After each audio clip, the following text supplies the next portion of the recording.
क्या हाल है साथियों, मैं विकास तोमर आप लोग के अपने trustworthy channel collective study for success पे आप लोगों का स्वागत करता हूं। देखिए, इस वाले वीडियो में हम लोग ईपीएफओ और एपीपीएससी एपीपीएससी पीसी, ठीक है, असिस्टेंट प्रोविडेंट, ये वाला है आपका पब्लिक प्रोविडेंट कमिश्नर।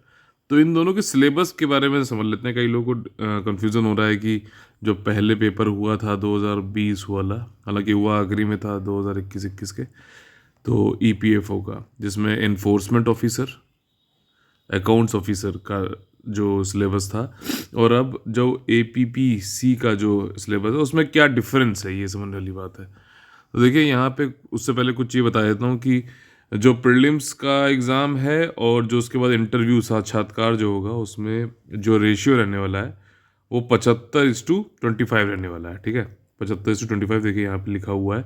ये दोनों में ही सेम है, चाहे एपीपीसी हो, चाहे इन्फोर्समेंट ऑफिसर या फिर अकाउंट ऑफिसर का हो। ठीक है, इन दोनों में ये चीज़ सेम है। मतलब ये है कहने का, जो मान लीजिए प्रीलिम्स में आपके 100 नंबर आते हैं तो उसमें से जो है आपके 75 नंबर जोड़े जाएंगे, और इंटरव्यू में भी आपके 100 नंबर आते हैं तो उसमें तो 25 मार्क्स जोड़े जाएंगे। तो रेशियो ऐसा रहेगा, जो भी नंबर आपके प्रीलिम्स में आएंगे उसका 75% ले लिया जाएगा, और इधर जो है आपका साक्षात्कार का 25%। तो वेटेज यहाँ पे प्रीलिम्स का ज़्यादा है। ठीक है, ये चीज़ समझ लीजिए। अब दूसरी चीज़ आते हैं डायरेक्टली अपना ये सिलेबस पे। तो देखिए, ये मैंने अलग अलग पेज पे कर दिया है एपीसी। यहाँ पे नीचे, एक सेकंड, नीचे जो इन्होंने ये दे रखा था, ठीक, ये असिस्टेंट पब्लिक प्रोविडेंट कमिश्नर का था।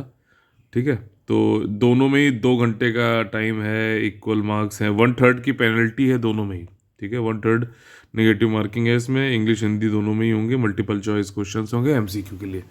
अब इनका समझ लेते हैं, सिलेबस के बारे में समझ लेते हैं। ठीक है, तो देखिए, इंग्लिश एकदम सेम है, जो ईओ एओ की थी वहीं जो है आपकी एपीपीसी की है।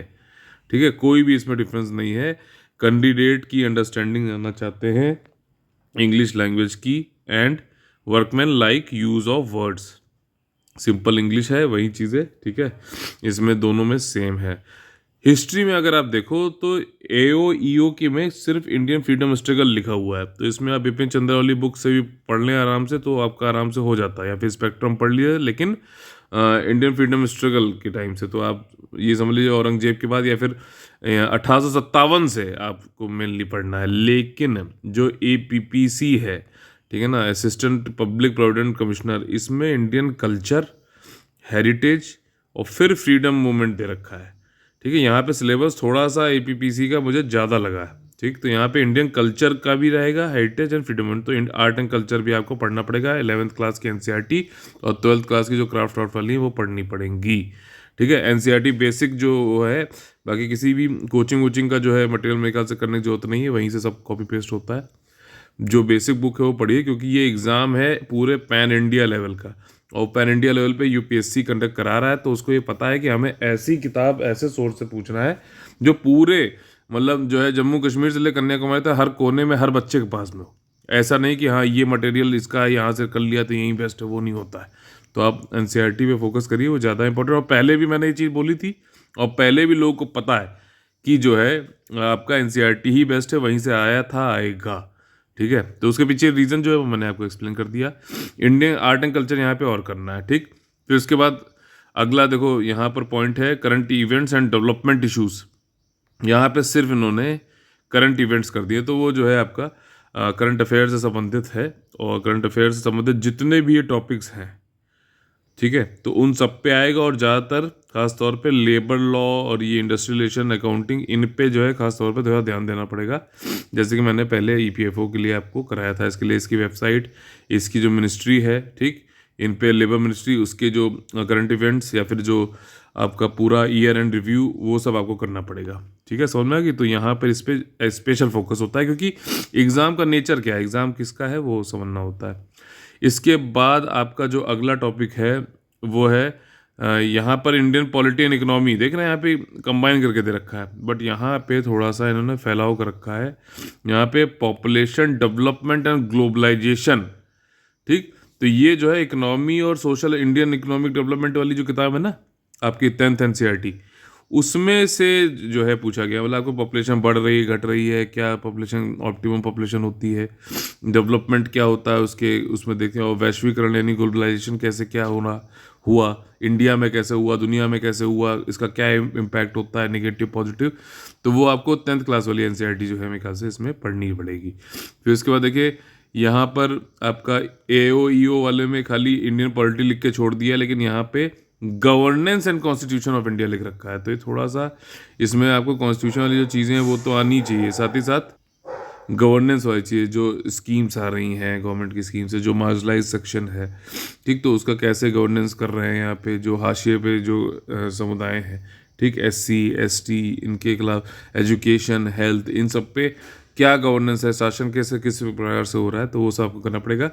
UPSC का जो सिविल सर्विसेज वाला एग्जामिनेशन होता है उसमें GS पेपर 2 का अगर आप सिलेबस ले लोगे तो वहाँ से आपको बेहतर समझ में आएगा, ठीक।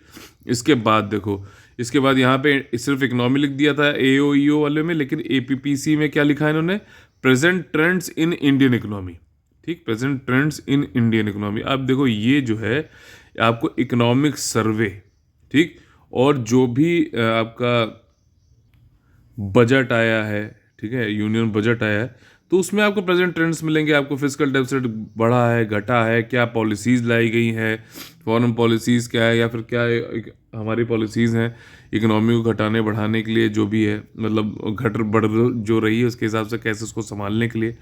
तो ये इकोनॉमिक सर्वे, बजट और करंट अफेयर, इस पे ज़्यादा फोकस रहेगा। बेसिक्स तो आपको आना ही चाहिए, बट इसके अलावा जो इसका APPC में जो है इसके करंट अफेयर पे ज़्यादा फोकस रहेगा, ठीक।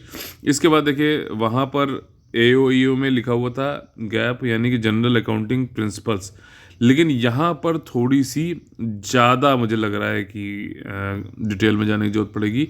यहाँ पे लिखा है अकाउंटिंग और एंड ऑडिटिंग, ठीक है। तो ये यहाँ पे सिर्फ बेसिक्स पढ़ने से काम नहीं चलेगा, APPC में आपको थोड़ा सा डिटेल में पढ़ना पड़ेगा इसके लिए, ठीक है। तो ये चीज़ जरूर ध्यान रखिएगा, इसमें सिर्फ प्रिंसिपल थ्योरीज वो नहीं होंगी, इसमें आपको ज़्यादा डिटेल में पढ़ना पड़ेगा। बाकी जो इंडस्ट्रियलाइजेशन पहले पढ़ाया गया था बिल्कुल सब कुछ वहीं रहेगा, लेबर लॉज भी बिल्कुल सेम रहेगा, और इसमें देखिए अलग से एक लिखा गया, मेंशन किया गया इंश्योरेंस नाम से APPC में।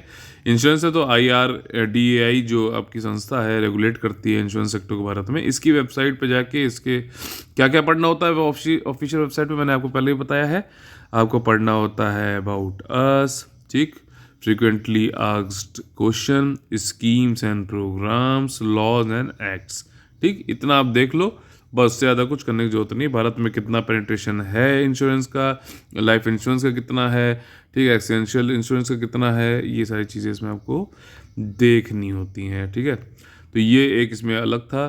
बाकी देखिए यहाँ पे सिर्फ जनरल अकाउंटिंग प्रिंसिपल्स लिखा हुआ था और इंडस्ट्रियलाइजेशन लेबर लॉज लिखा हुआ था, लेकिन APPC में थोड़ा ज़्यादा है। फिर आपका आ गया जनरल साइंस, वो बिल्कुल सेम वैसे ही है, basic knowledge of computer application, ठीक, कंप्यूटर एप्लीकेशन शब्दों को समझो, ठीक है, यहाँ पे कंप्यूटर नॉलेज या वैसा नहीं, कंप्यूटर एप्लीकेशन। तो ये सिंपल से आपकी कोई भी बुक से आप कर सकते हो इसको, कंप्यूटर एप्लीकेशन वाला। और जनरल साइंस वाला आपका 6 से लेकर 10वीं क्लास तक NCERT सिर्फ, ठीक। इसके बाद जो है यहाँ पे भी आप देखो तो जनरल मेंटल एबिलिटी और क्वांटिटेटिव एप्टीट्यूड लिखा हुआ है, ठीक है, AO EO में। लेकिन यहाँ पे इन्होंने थोड़ा सा एलिमेंट्री मैथमेटिक्स क्या 10th तक की, और स्टैटिस्टिक्स ये सांख्यिकी जो है इन्होंने एक्स्ट्रा जोड़ दिया है, जो कि देखने वाली चीज़ें है। Mean median mode, standard deviation, ये सारी चीज़ें आपको देखनी पड़ेंगी, करनी पड़ेंगी, ग्राफ बार ग्राफ, तो इस पर संबंधित क्वेश्चन आ सकते हैं। प्रीवियस ईयर क्वेश्चन जरूर देखिएगा। जनरल मेंटल एबिलिटी दोनों में सेम है, वही है, ये नॉर्थ साउथ वाला जा रहा है आपका, जो है सीक्वेंसिंग वाला है, कौन बैठा है इधर है उधर कहाँ बैठा हुआ, 3 छोड़ की जगह बैठा है, राइट में बैठा, लेफ्ट में बैठा, ये सारी चीज़ें जो है जनरल मेंटल एबिलिटी में आती हैं। इसके लिए मेरे ख्याल से कुछ भी सिर्फ कॉमन सेंस की जरूरत होती है, तो आपको एक्स्ट्रा कुछ तैयारी करने की जरूरत नहीं है। फिर अंत में सोशल सिक्योरिटी इंडिया जो मैंने पहले पढ़ाया था, पूरी अच्छी से बुक बना के भी दिया था इसको, वहीं सेम है, ठीक है। और इन सब पे मैंने आपको बताया कि करंट अफेयर आपको अलग से देखना पड़ेगा, वो नया होगा, वो पुराने वाले से काम नहीं चलेगा। तो वो वैसे ही यहाँ पे भी सोशल सिक्योरिटी इन इंडिया है आपका AO EO में। तो अब देखो फिर से समझ लेते हैं क्या क्या सेम है दोनों के लिए। Social security in India same है, general mental ability, quantitative aptitude same है, general science and knowledge of computer application same है, इंडस्ट्रियल लेबर लॉ सेम है, ठीक। आपका इसके बाद जो है इंग्लिश, ये कुछ ऐसी चीज़ें जो एकदम सेम है, एकदम सेम है, ठीक। 1 2 3 4 5 पॉइंट एकदम सेम है आपके इसमें देखा है। फिर इंडियन फ्रीडम स्ट्रगल की जगह आर्ट एंड कल्चर आपका एक्स्ट्रा आ जाएगा APPC में। Current event and development issues तो भैया वो सेम, क्या मतलब लिखने को सेम है लेकिन अलग अलग होंगे, थोड़ा सा इसमें डिटेल में ज़्यादा होगा APPC में। फिर इंडियन पॉलिटी में डिटेल में ज़्यादा, इकोनॉमिक में प्रेजेंट ट्रेंड्स ज़्यादा पूछेंगे, और फिर जनरल अकाउंटिंग प्रिंसिपल की जगह ऑडिटिंग भी आ जाएगा, ठीक ना। तो चलिए, इसमें कोई भी आपको डाउट हो या कोई गाइडेंस आपको ज़रूरत हो तो आप 9650347272 पे हमसे बात कर सकते हैं। चलिए, जय हिंद, जय Bharat, all the very best है।